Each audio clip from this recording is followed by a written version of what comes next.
નમસ્કાર મિત્રો, આજે વહેલી સવારે એટલે કે 8 વાગ્યાની આસપાસ હળવદની સરા ચોકડી પાસે એક ડમ્પર ચાલકે મહિલા વૃદ્ધને અડફેટે લીધા હતા। મહિલા વૃદ્ધ પર ડમ્પર ચડાવી દેતા મહિલાનું મોત નીપજ્યું છે અને મહિલાને જે છે તે પીએમ માટે હળવદ સરકારી હોસ્પિટલ ખાતે લઈ આવવામાં આવ્યા છે।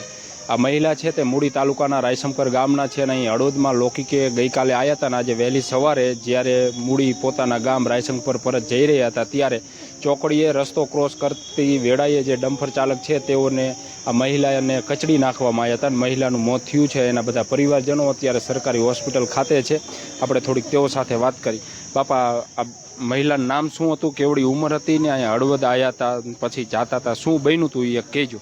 બરોબર, એટલે સાહેબ જો અમારે એક ઋષિ ઓફ થઈ ગયા હતા, લોકાઈ આવ્યા હતા।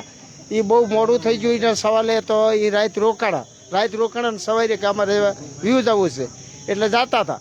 અહીંયા આઈને પછી હોટલે ચા પીધો, ચા પીને ડોહા હતા હવે પાછળ બે રહ્યા। ડોશી આગળ ટપ્પા આગળ હાલી તો ગાડી અડફેટમાં લઈ લીધી। આ બાબતમાં એ હોફ થઈ જાય ને અહીં દવાખાનામાં હાજર કર્યા। આ બાબતમાં અમારા આગળ સરકાર આગળ એક વિનંતી છે કે આ બાબતમાં કડકમાં કડક કઈ કાર્યવાહી થાય।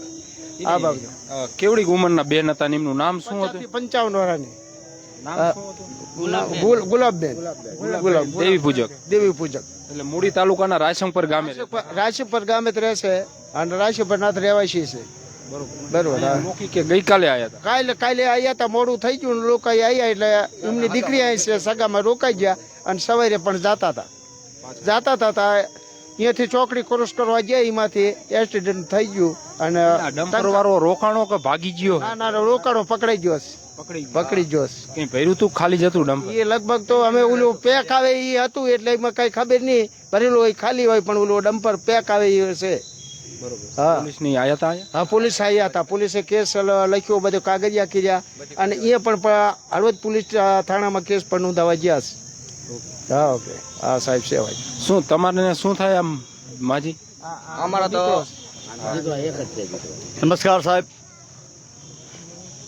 મારે બા અહીંયા હતા। એટલે અહીંયા કોણ તમારા હગારે કોઈ લોકો છે?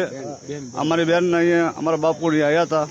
એક અમારે માજી ઓફ થઈ ગયા હતા એટલે ધૂપે આવ્યા હતા એટલે મોડું થઈ ગયું એટલે અમારી બેનના ઘરે રોકાઈ ગયા। સવારે 8:30 હાલતા થયા, ચોકડી આવ્યા, સરા ચોકડી એ ચા પાણી પી અને મારા બાપુ આગળ ટપી ગયા અને મારી બા ટપવા ગયા તો ગાડીના ઝડપમાં આવી ગયેલ છે।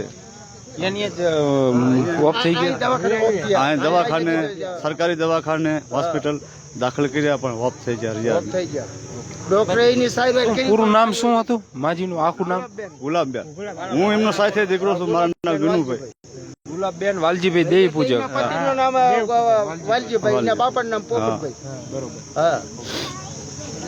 તો મિત્રો, આ તમે જોવો છો કે ગુલાબબેન વાલજીભાઈ દેવી પૂજક, ઉંમર વર્ષ અંદાજે 50 થી 55 વર્ષના માજી હતા જે હળવદમાં લૌકિકે આવ્યા હતા અને ફરી પાછા મૂડી તાલુકાના રાયશંકર ગામે પરત જઈ રહ્યા હતા। ત્યારે જે છે હળવદની સરા ચોકડી પર રસ્તો ક્રોસ કરતી વેળાએ આ માજી પર ડમ્પર ચાલકે ડમ્પર ચડાવી દીધું, કચડી નાખ્યા, જેના કારણે આ માજી છે તેઓનું મોત થયું હતું। આભાર મિત્રો।